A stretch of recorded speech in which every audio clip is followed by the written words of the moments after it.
서울의 대한민국 역사박물관 전시가 좌편향됐다는 오늘 한 일간지 보도입니다. 천안함 얼버무리고 촛불 집회는 치켜 세웠다. 산업화, 새마을운동을 폄훼하고 북한의 도발은 축소했다는 겁니다. 팩트체크를 위해서 저희 이가혁 기자가 직접 박물관에 다녀왔습니다.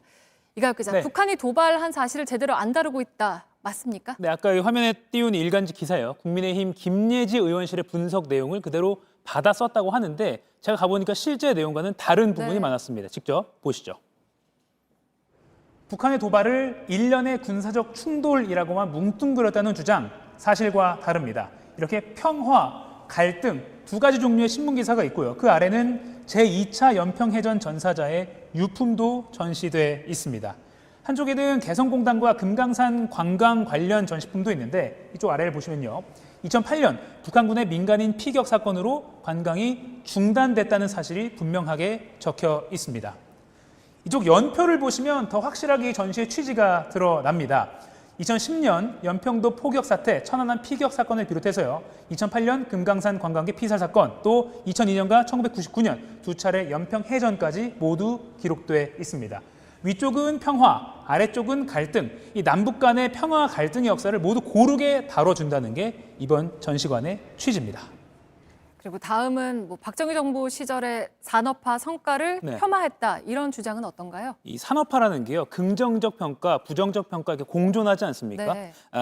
근데 앞서 보신 그 기사는요. 마치 부정적인 부분만 강조된 그런 전시처럼 표현이 됐습니다. 한번 영상 보시죠. 산업화 성과를 폄하한 전시다. 사실과 다릅니다. 경제개발 이 설명을 보면요. 정부의 성장 정책 주도 먼저 밝히고 있고 그리고 기업의 투자, 국민의 성실함 이런 다른 주체들의 노력도 함께 언급하고 있습니다. 그리고 한편에는 이렇게 박정희 정부 당시의 경제적 성과를 직접적인 자료로서 설명하고 있습니다. 이쪽 반대편을 보면요. 60, 70년대 산업화 전시 내용 보시죠. 제 왼쪽에는 박정희 대통령의 1966년 연두교서 내용 나와 있습니다. 풍요한 사회를 건설하자 이런 내용 소개되어 있고 그 아래는 1977년 수출 100억 불 돌파 기록이 소개되어 있습니다. 그 반대편에는요. 당시 열악했던 노동 환경을 보여주는 각종 지표와 또 일요일은 쉬게 하라, 근로기준법을 준수하라 이 당시의 전태일 열사의 외침이 소개되어 있습니다. 명과 암을 고르게 전시했습니다. 네, 그러면 새마을운동을 왜곡했다는 기사 내용은 어떻습니까? 네, 이 새마을운동 전시 내용 설명문 중에요. 이 농민의 실질적인 소득 증대와 인구 유출 감소는 이뤄내지 못했다. 이렇게 이 새마을운동의 한계를 언급한 대목을 문제 삼은 겁니다. 하지만요, 이런 내용은요, 왜곡이 아니라 학술적인 평가입니다.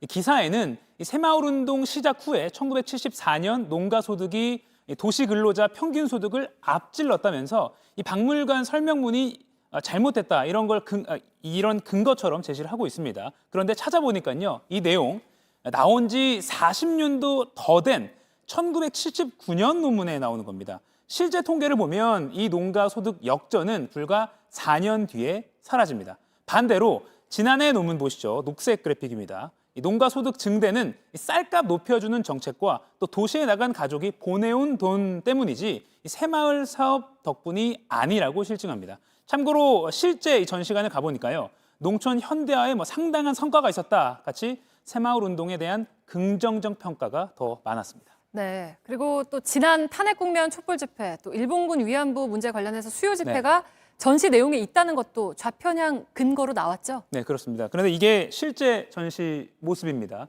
촛불 집회가 나옵니다. 수요 집회가 가운데 배치돼 있습니다.